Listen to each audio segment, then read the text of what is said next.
Avec vous, on est là depuis vendredi. C'est moi? Non, c'est pas moi. On est là depuis vendredi, ça hier avec la jeunesse, aujourd'hui avec vous. Très heureux de... Je connaissais pas très peu la région marseillaise. Et c'est pas parce que je suis parisien, hein. D'accord? Je suis pas parisien d'origine, je suis messin. Mon épouse encore moins puisqu'elle est du Paraguay, de l'Amérique du Sud. Donc vous inquiétez pas, on n'a pas d'a priori sur Marseille. On est très heureux vraiment de découvrir votre église. Merci beaucoup à Laurent et à toute l'équipe pastorale de nous avoir accueillis, d'avoir pris soin de nous. Merci Marie-Christine de nous avoir hébergés avec tant d'amour. Vous êtes des personnes précieuses pour cette église, pour cette ville, pour l'œuvre de Dieu. Soyez-en convaincus, on va y revenir dans quelques instants, mais on a été vraiment bénis et on l'est encore ce matin d'être avec vous. Alors on va ouvrir la parole de Dieu dans quelques instants, dans l'évangile de Luc, mais ce matin, le titre de mon message, je ne vais pas vous le donner tout de suite, mais la thématique qui en découle, c'est une thématique qui n'est pas toujours évidente à apporter, qui est sans doute très complexe et qui demanderait beaucoup plus qu'une prédication pour l'aborder. J'aimerais parler du choix de Dieu. Et c'est complexe parce que je ne prétendrai pas ce matin répondre avec exactitude, perfection. Il n'y a que Dieu qui est capable de le faire, de comprendre, d'expliquer pourquoi, comment Dieu agit, quelle est la stratégie avec laquelle Dieu s'emploie pour choisir. Et en tout cas, les Écritures nous montrent que Dieu, d'un côté, aurait pu, parce qu'il est tout-puissant, omniscient, omniprésent, il avait en lui toute la capacité, toute l'ampleur suffisante pour travailler seul dans notre monde et pour notre monde. On est d'accord? Dieu n'avait pas besoin de nous en soi. À la limite, il aurait pu travailler avec ses anges, avec son quartier général céleste, pour travailler sur terre, et parfois Dieu a utilisé des anges, mais ce n'était pas la finalité de Dieu. Dieu voulait choisir, utiliser des hommes et des femmes dans toutes les générations pour conduire, pour bénir son peuple. Et la Bible nous montre que ces personnes étaient loin d'être parfaites. Parfois, c'était une imperfection physique. Rappelez, Moïse était un homme qui avait du mal à parler. Et pourtant, il allait devenir un leader, même politique, devant Pharaon, devant un homme qui certainement savait parler. Il y avait tant d'autres personnes. La Bible a choisi, parmi 7 frères, celui qui avait le moins de compétences militaires. Il va utiliser celui qui était un berger pour devenir le roi d'Israël. Il va utiliser l'homme le plus petit de sa maison, de la plus petite tribu d'Israël, Gédéon, pour conduire une armée.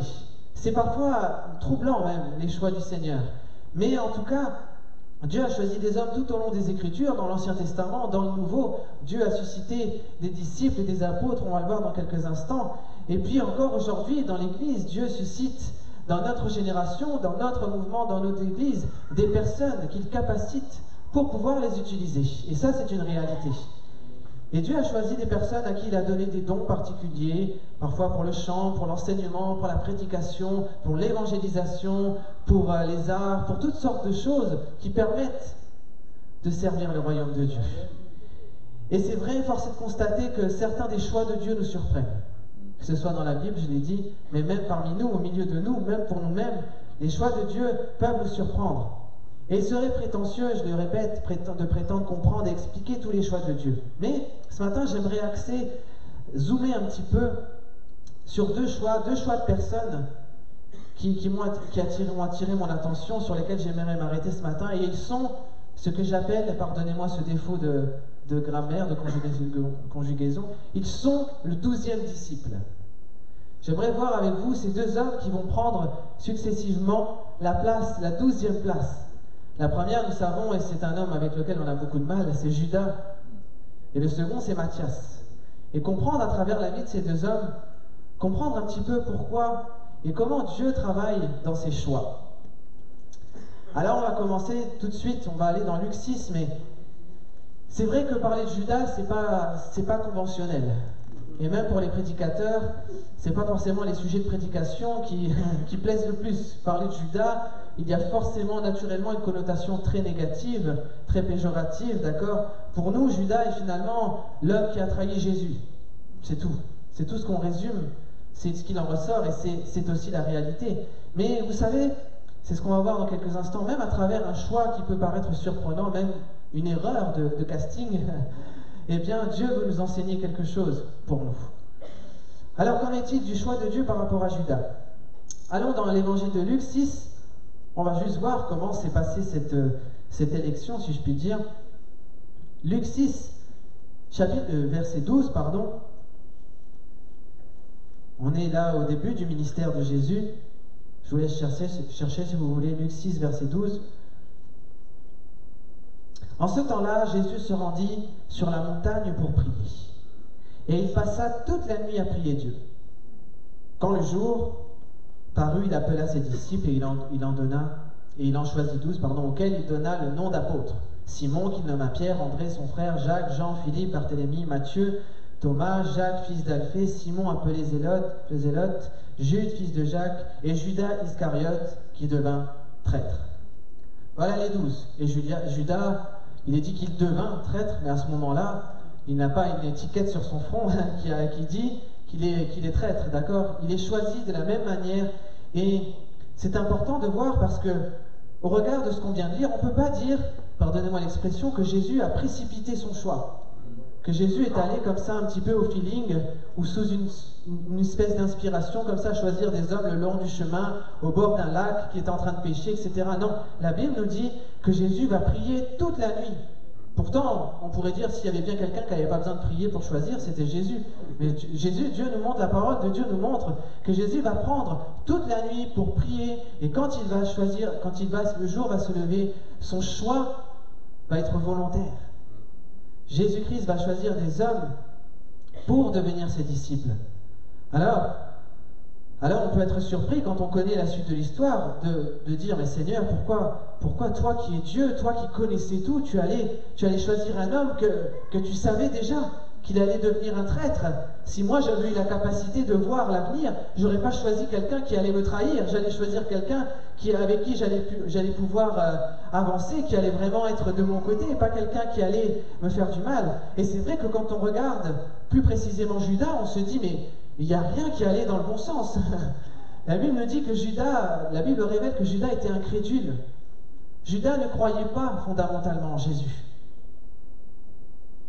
Et malgré ça, Judas va vivre 3 années aux côtés de Jésus dans son intimité, la même intimité que les autres disciples. Il va entendre les enseignements, il va vivre la présence de Jésus, il va être envoyé aussi par 2 avec les autres disciples pour annoncer l'évangile, pour chasser les démons, pour guérir les malades. Il faisait partie de ce groupe-là.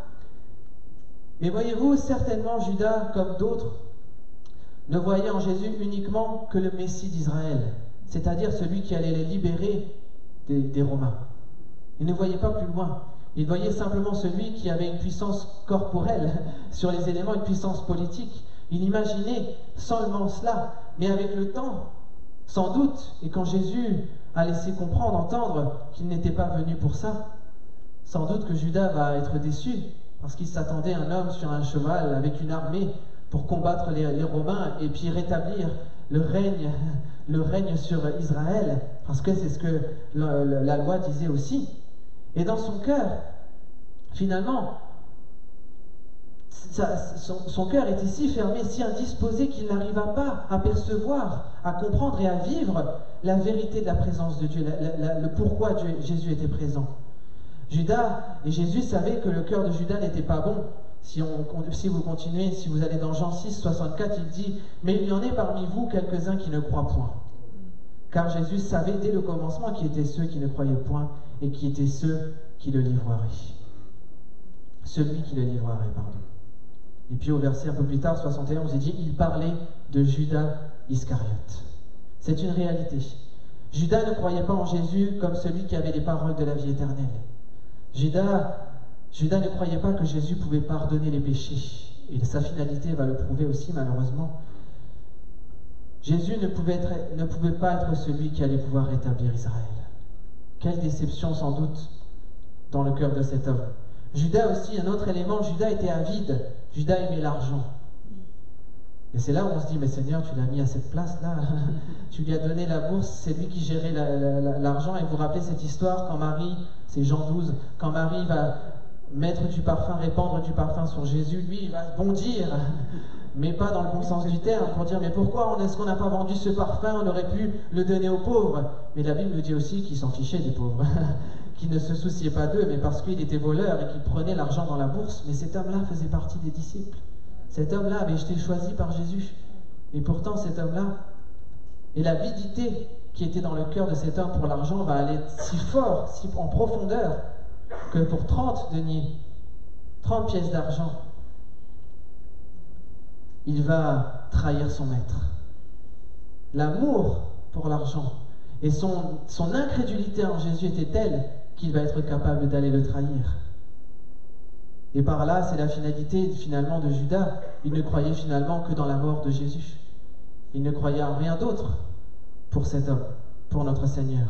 Alors on pourrait vraiment arriver en conclusion de cet homme, de dire, mais Seigneur, tu t'es pas trompé là dans ton choix? Est-ce qu'il n'y a pas un problème? Franchement, Seigneur, tu n'aurais pas pu choisir pire que Judas pour disciple. Un traître, il aimait l'argent, il ne croyait pas, enfin, c'est l'anti-chrétien par excellence presque, on pourrait dire. Mais je ne crois pas que Jésus se soit trompé. Je ne crois pas que, si je puis dire, Jésus a voulu juste exposer un homme pour qu'on puisse lui mettre sur son front l'étiquette de trahison. Je ne crois pas. Je crois véritablement, chers amis, que Judas a raté son rendez-vous avec Jésus. Judas avait un rendez-vous. Le choix de Dieu, je crois, j'en suis convaincu, aurait pu être bien différent à son égard.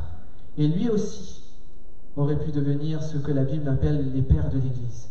Lui aussi aurait pu être un objet, un instrument de bénédiction entre les mains de Dieu. Je crois que Dieu veut nous enseigner pour nous que le fait que, malgré qui nous sommes par nature, et si par nature nous sommes mauvais, si nous sommes ingrats, si nous sommes très loin, si la liste qu'on peut faire de nous est très compliquée, pour autant, nous pouvons toujours être le choix de Dieu.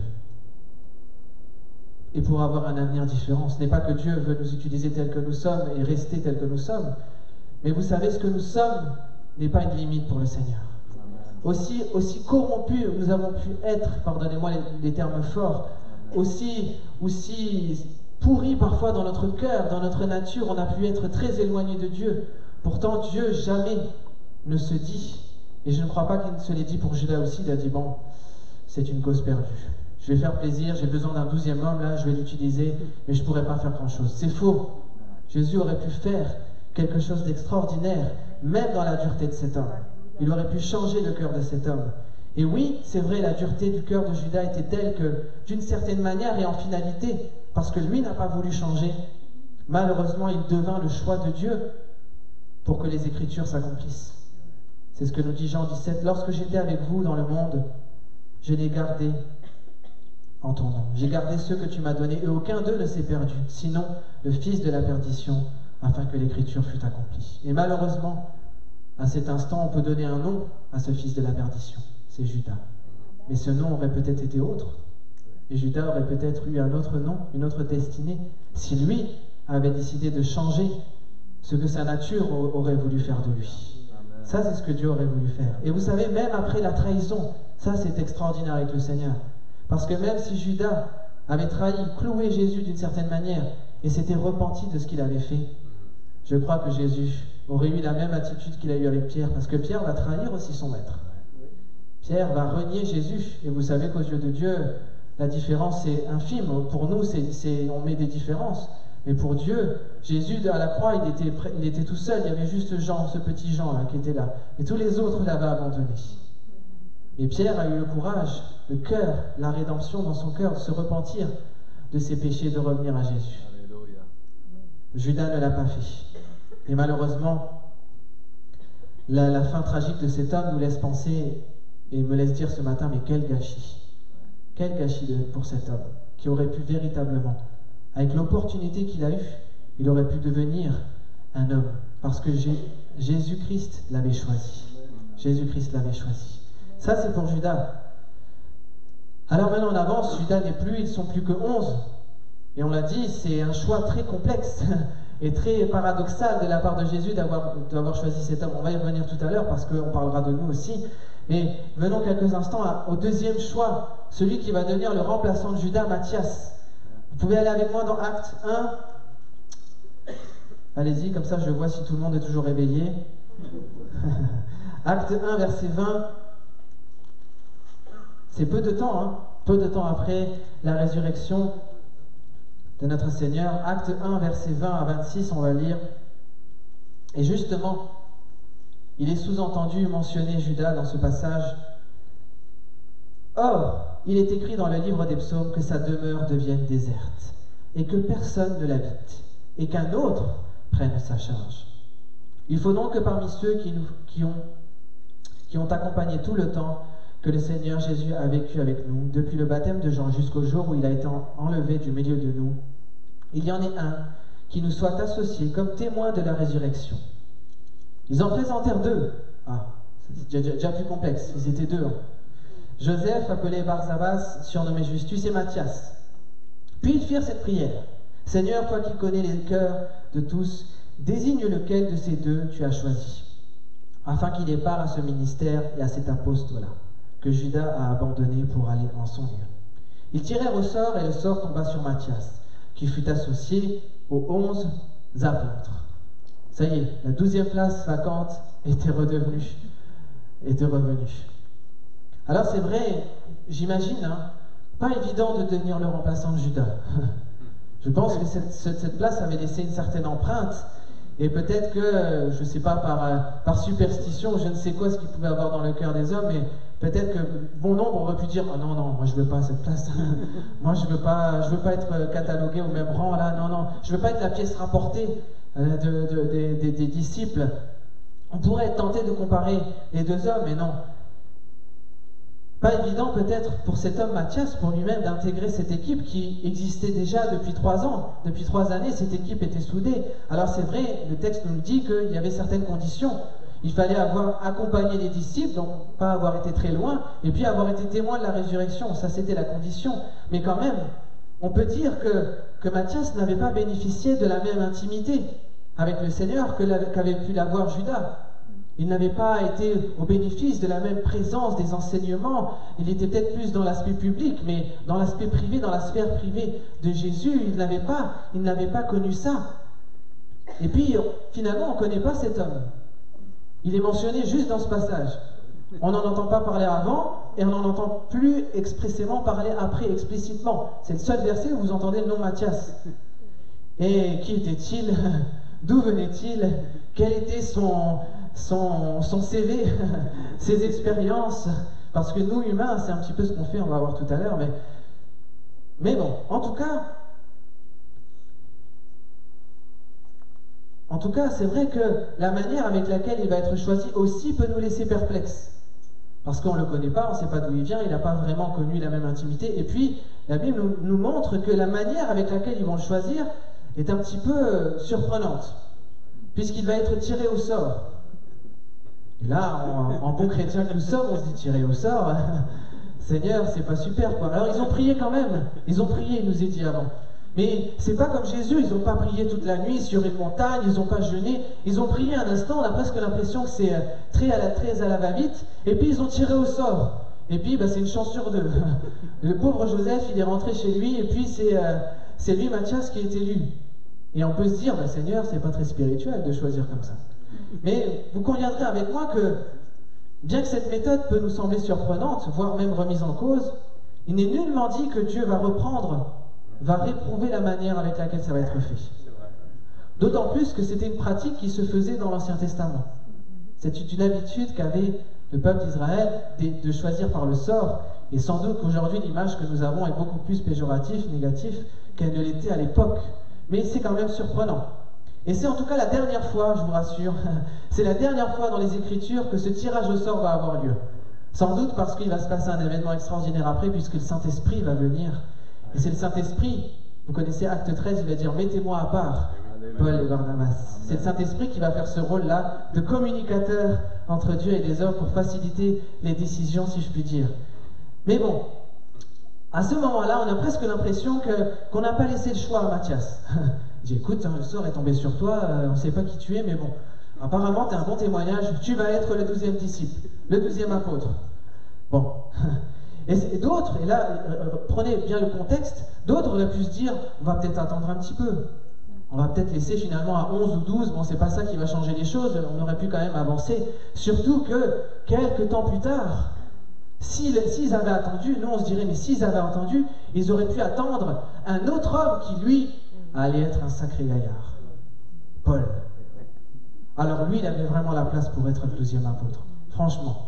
On pourrait se dire, bon, Matthias, le petit gars, mais si on avait attendu quelque temps, l'apôtre Paul, lui qui allait fonder des églises, lui qui avait du charisme, lui qui aimait la parole de Dieu, lui qui avait vécu une véritable conversion, c'était lui qui devait être le 12e apôtre. Certains ont pu penser cela, auraient pu penser cela, et nous pourrions penser cela aussi, mais ce n'était pas le choix de Dieu. Ce n'était pas le choix de Dieu. Et si vous lisez les Romains, les Galates, vous voyez que l'apôtre Paul n'avait pas prévu, et son ministère va être tout autre, puisqu'il ne devait pas être, il devait avoir ce ministère à part. Paul allait s'occuper des païens, alors que principalement les 12 autres allaient s'occuper d'Israël, de Jérusalem, du peuple juif. Et sans doute que si l'apôtre Paul était resté parmi les 12, ça aurait été très très conflictuel. Et Paul ne serait pas rentré dans sa destinée. Paul n'aurait pas fait la volonté de Dieu. Et ça, il faut le savoir plus tard. Mais tout cela pour dire qu'encore une fois, le choix de Dieu peut être parfois même discuté. Même si on se dit en tant que chrétien, non, il ne faut pas le faire, etc. Mais dans notre nature quand même, quand on lit ces événements, on peut se dire, mais Seigneur, franchement, c'est pas évident. Pour autant, la Bible nous montre même que Matthias, personne ne va discuter de son élection. Et Matthias sera présent dans Acte 6, quand il est dit que les 12, ça y est, les 12 vont choisir des diacres pour les aider dans les tâches. Alors après, c'est bon, on n'en discute plus. Il était disciple, il était apôtre. On pourrait discuter encore longtemps de ces personnes, mais j'aimerais maintenant m'adresser, et je ne vais pas m'attarder trop longtemps, mais m'adresser à nous et à vous ce matin. Parce qu'on peut s'interroger sur le choix de Dieu nous concernant. Je pense même qu'on s'est tous posé cette question à un moment donné de notre vie. Que ce soit pour nous, que ce soit pour les autres. Comment est-ce que Dieu fait son choix pour nous? Pourquoi est-ce que Dieu fait ce choix? Pourquoi est-ce que Dieu m'a choisi? Et vous savez, parfois, on va tellement loin dans cette réflexion qu'on peut arriver à des conclusions qui, pour moi, ne sont pas bibliques. C'est de dire que, finalement, est-ce que Dieu n'a pas choisi arbitrairement? Est-ce que Dieu n'a pas établi une liste comme ça de toute éternité et de dire, toi, tu seras un bon homme, toi, tu seras un mauvais, toi, tu seras un grand homme de Dieu, et puis toi, jamais, tu resteras toujours le petit chrétien dans l'ombre. Toi, tu n'as pas ceci, cela, toi, tu seras ceci, cela. Et finalement, on se laisse faire et on se laisse prendre comme ça en pensant que finalement on n'a pas notre action, on n'a pas de rôle, que finalement on est comme, excusez-moi l'expression, des marionnettes et qu'on attend que quelqu'un vienne nous faire bouger le bras, vienne nous faire bouger la jambe, vienne nous ouvrir la bouche, alors que non, ce n'est pas comme ça. Laissez-moi vous dire que nous ne sommes pas des simples exécutants de ce qu'on appellerait une certaine prédestination divine, où finalement, waouh, je peux faire des grandes choses parce que Dieu m'avait choisi tout particulièrement, et lui, le frère ou la sœur à côté de moi, écoute, toi tu pourras pas faire grand chose parce que Dieu ne l'a pas choisi ainsi, quoi.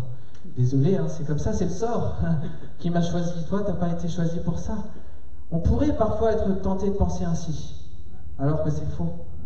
Permettez-moi de vous dire que le choix de Dieu n'est pas déterminé par le hasard ou par un certain favoritisme, encore moins par nos mérites. Amen. Dieu ne fonctionne pas ainsi.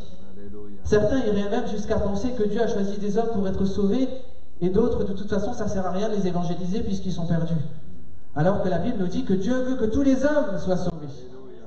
Et oui, bien sûr, il sait, parce qu'il est omniscient. Il sait bien, dans son cœur, que tous ne seront pas sauvés. Et pensez-vous pour autant que Dieu va dire, bon, ça ne sert à rien de faire un miracle dans la vie de cette personne? Dieu a même fait des miracles dans la vie de personnes qui croient encore en lui. Parce que Dieu est bon, parce que Dieu agit. Mais c'est la réalité. Le choix de Dieu, chers amis, ne se définit pas seulement par ce qu'il veut faire de nous, mais aussi et surtout par ce qu'il pourra faire de nous. Ce qu'il veut faire de nous, c'est son problème, c'est sa souveraineté, c'est lui qui en a la maîtrise. Mais la question qui nous concerne ce matin, que pourra-t-il faire de nous? Parce que là, il y a une donnée humaine et une certaine volonté.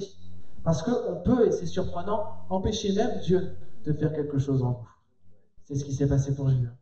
On pourrait même empêcher Dieu d'établir sa volonté parce qu'on lui résiste.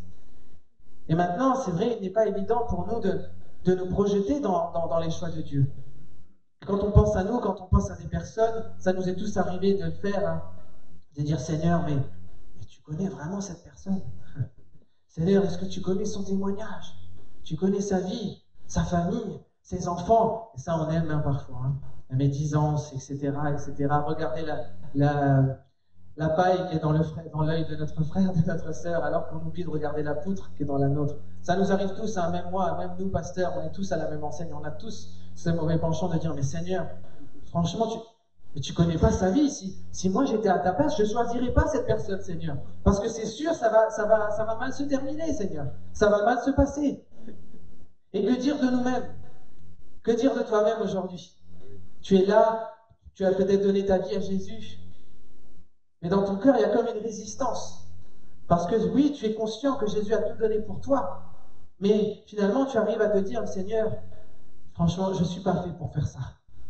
Je ne suis pas fait pour cet appel. Là, je vois le pasteur qui prêche, je vois la sœur qui a chanté, les musiciens. Ça, c'est pas pour moi. C'est pas du tout mon domaine. Je suis pas du tout capable. Je suis très mal à l'aise. Je perds mes moyens quand je suis même devant les enfants. J'arrive pas à parler. Je suis complètement perdu. Je vais juste prier. Et encore, c'est déjà très très bien. Mais je vais juste rester sur ma chaise le dimanche, etc. Je vais pas aller plus loin. Je ne vais pas. Combien de fois on a dit au Seigneur, choisis quelqu'un d'autre. Choisis-lui, lui vraiment ça se voit, il y a une marque de Dieu, il y a un sceau, c'est évident, il faut l'utiliser, mais moi non. Combien de fois on s'est dit ça? Et quand on s'est dit ça, combien de fois aussi avons-nous remis en doute le choix de Dieu? Parce que Dieu, lui, avait choisi différemment. Lui avait choisi de t'utiliser pour sa gloire. Vous savez, moi dans ma vie, et sans me mettre en avant ce matin, soyez rassurés, il y a 10 ans en arrière, même encore, ça va, je suis encore jeune. Quand on commence à dire 20 ans en arrière, ça fait mal. Hein, mais 10 ans en arrière, ça va encore. Il y a 10 ans en arrière, vous m'auriez vu ni prêcher, ni chanter, ni faire la louange, ni m'adresser avec une certaine liberté en public. J'étais quelqu'un de très discret, très replié sur moi-même. Je faisais un petit peu de musique sur l'estrade à l'église et puis je rentrais chez moi et puis ça me convenait très bien. Pour autant, dans mon cœur, je savais que le Seigneur avait déposé des choses. Le Seigneur avait déposé un appel, mais je me disais, non, c'est pas possible. Tout le monde veut être pasteur. Tout le monde a envie de chanter sur l'estrade. C'est tellement bien de chanter sur l'estrade. C'est tellement bien de faire la louange. Il y a une certaine gloire. Mais la réalité, c'est pas ça. Quand on prêche l'évangile, il y a la façade, l'estrade, puis il y a tout ce qu'il y a derrière. Même quand on fait la louange, il y a beaucoup de choses spirituelles, des luttes, il y a toute une préparation qui ne rend pas si glorieuse ce qu'on est en train de faire. Mais moi, je ne croyais pas. Je ne croyais pas. Dieu va entre autres utiliser une femme pour me rappeler une parole de Dieu. Cette femme va devenir ma femme après. Mais Dieu va me rappeler, c'est pas pour ça qu'elle est devenue ma femme, hein. Mais Dieu va l'utiliser à 3 reprises par cette parole prophétique pour dire que Dieu m'avait choisi. Et ça me rappelle ce verset. Et avant de dire le verset, je veux juste vous dire ça. Plus vous pensez ne pas être la personne qu'il faut, plus vous répondez aux critères de Dieu. C'est bizarre, hein?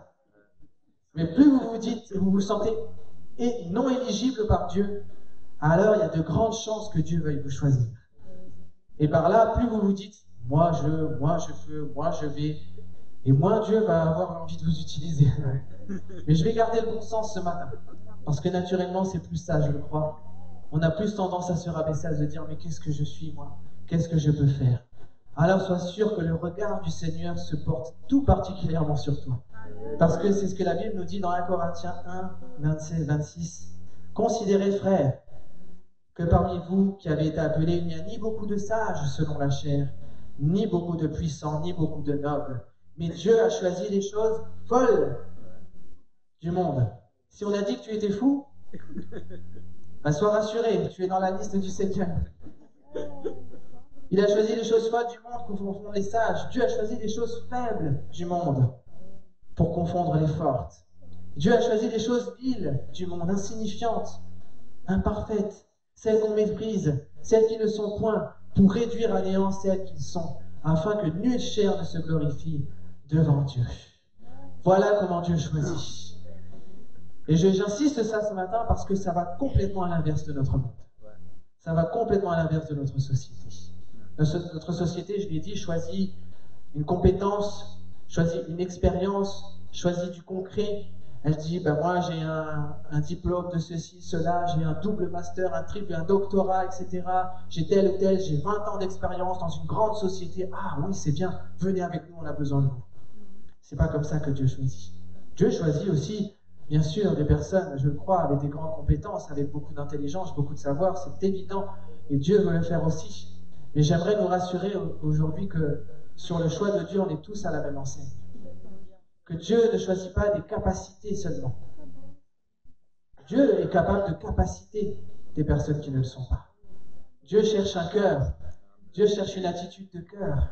Dieu cherche un homme, une femme qui est capable de se tenir simplement devant lui et dire « Seigneur, envoie-moi. Seigneur, je suis là. Seigneur, parle-moi. Seigneur, utilise-moi. » Et Dieu s'occupera, soyez rassurés. Si Dieu a besoin de vous capaciter, de vous donner une compétence, il vous la donnera. Si vous êtes le seul à devoir enseigner à des enfants et qu'il n'y a personne d'autre et qu'il doit vous apprendre comment enseigner aux enfants, il va le faire. Si vous êtes incapable de jouer dans l'instrument, moi Dieu m'a donné la possibilité en une année d'apprendre le piano alors que je ne savais pas du tout. Et de pouvoir servir l'Église. Et moi, si je m'étais dit, j'avais fait le conservatoire avant, je m'étais dit, mais c'est pas possible d'apprendre le piano comme ça, il faut du solfège pendant des années, des années. Mais si tu laissais le Seigneur te capaciter, tu serais surpris ce matin. Et la condition, c'est ton cœur. La condition, c'est la transparence que tu as devant le Seigneur ce matin. C'est cette honnêteté de cœur, de dire Seigneur, tel que je suis devant moi. Et j'insiste sur ça, et on va, si l'équipe de louange peut revenir maintenant, s'il vous plaît. C'est important que vous soyez convaincus que vous êtes le choix de Dieu. Parce que Dieu a décidé d'avoir besoin de vous. Je l'ai dit au début. Dieu aurait pu faire autrement, mais Dieu a fait le choix de nous choisir. Mais toi, tu peux prendre le choix ce matin de ne pas te laisser choisir par Dieu. Tu peux décider ce matin de laisser Dieu choisir quelqu'un d'autre, alors que Dieu voudrait t'utiliser. Vous êtes le choix de Dieu pour cette ville de Marignane. Vous êtes le choix de Dieu. Il n'y a pas de hasard si cette église est là. Il n'y a pas de hasard si tu travailles dans telle entreprise. Il n'y a pas de hasard peut-être si aujourd'hui tu es au chômage et que peut-être tu es juste avec tes voisins ou avec certaines personnes que tu ne verrais pas au travail. Parce que peut-être Dieu veut te choisir pour t'utiliser, pour témoigner, pour partager sa parole, pour témoigner la bonne nouvelle de Jésus-Christ. Il n'y a pas de hasard. Dieu t'a choisi pour être dans cette famille qui est tellement compliquée, qui a tellement de soucis, qui est divisée, qui a tant de problèmes. Tu te dis, mais qu'est-ce que je fais au milieu de cette famille? Mais Dieu t'a choisi pour être la lumière, pour témoigner, pour apporter la bonne odeur de Jésus-Christ, pour donner envie à ceux qui sont autour de toi de toucher, de goûter à autre chose et de toucher à Jésus-Christ. Alors ne te méprise pas ce matin, ne te rabaisse pas. Dieu veut te choisir. Dieu va te choisir, va vous choisir, vous capaciter, vous établir et vous donner de porter beaucoup de fruits. Je crois qu'il y en a déjà à l'Église, cette Église est déjà le résultat d'hommes et de femmes qui ont accepté d'être choisis par Dieu. Ce bâtiment, la beauté de ce bâtiment, le potentiel de ce bâtiment est la preuve que Dieu a déjà choisi des hommes et des femmes. Et Dieu veut encore le faire. Dieu n'en a pas fini. Et jusqu'à son retour, il voudra te choisir. Amen. Est-ce qu'on peut fermer nos yeux quelques instants? J'aimerais prier avec vous.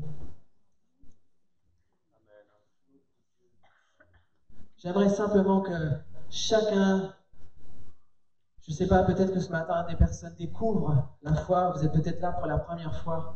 Vous êtes peut-être très loin de Dieu. Pourtant, Dieu, avant même votre naissance, avait envie de vous choisir. Avant même que vous soyez conçus, Dieu pensait déjà à vous. Et il avait déjà prévu des plans, des projets de paix et non de malheur, nous dit la Bible. Ce matin, il est peut-être temps de te positionner aussi par rapport à ce choix. De dire au Seigneur, Seigneur, je veux me laisser conquérir par toi.